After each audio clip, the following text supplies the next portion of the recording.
Praise the Lord.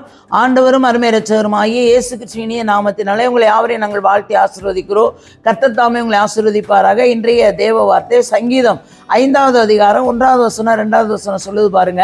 கர்த்தாவே என் வார்த்தைகளுக்கு செவிகொடும், என் தியானத்தை கவனியும். கீதத்தை குறித்து தான் நாம் தியானித்து கொண்டிருக்கிறோம் இந்த நாட்களிலே. பாருங்க, கர்த்தாவே என் வார்த்தைகளுக்கு செவிகொடும், என் தியானத்தை கவனியும். அப்படின்னா உங்களுடைய வார்த்தை, நீங்கள் ஆண்டவரிடத்தில் என்ன வார்த்தைகளை சொல்லுகிறீங்களோ அதை ஆண்டவரே செவி கொடுங்கப்பா. என்னுடைய விண்ணப்பத்துக்கு, என்னுடைய வார்த்தைகளுக்கு செவி கொடுங்க. என் தியானத்தை கவனிங்கப்பா, கவனிங்க. நான் தியானம் பண்ணுகிறதை கவனிங்க ஆண்டவரே. நான் உம்மிடத்தில் விண்ணப்பம் பண்ணுவேன். என் ராஜாவே, என் தேவனே, என் வேண்டுதலின் சத்தத்தை கேட்டருளும். அல்லேலூயா. நல்லா கவனிங்க. அப்போ எந்த சூழ்நிலையில் இப்படியெல்லாம் சங்கீதக்காரன் ஆண்டோட வார்த்தையை சொல்லி கேட்டிருப்பார் என்பதை நீங்கள் அறிந்திருப்பீர்கள். இதே போல தான் நமக்கும் நம்முடைய வாழ்க்கையிலும் நான் உம்மிடத்தில் விண்ணப்பம் பண்ணுவேன். அப்போ நாம் என்ன, ஒரு மனுஷரிடத்தில் போய் விண்ணப்பம் வைக்காதீங்க. ஒரு மனுஷரிடத்தில் போய் நீங்கள் என்ன பண்ணாதீங்க, எனக்கு இது தேவை இருக்குது அது தேவை இருக்குன்னு சொல்லாதீங்க. தேவனிடத்தில் சொல்லுங்க.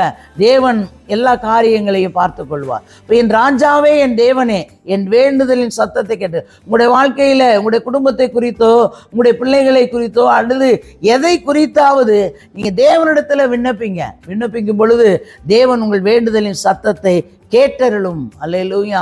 கேட்டருளும் என்றால் அப்போ கேட்பார். உண்மையாய் நீங்கள் கூப்பிடும் பொழுது அவர் கேட்கிற தேவனாய் இருக்கிறார். அல்லேலூயா.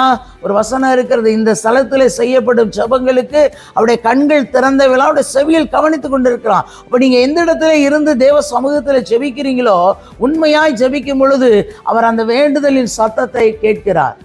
உங்களுடைய விண்ணப்பத்தை கேட்கிறார். உங்களுக்கு பதில் தருகிறார்.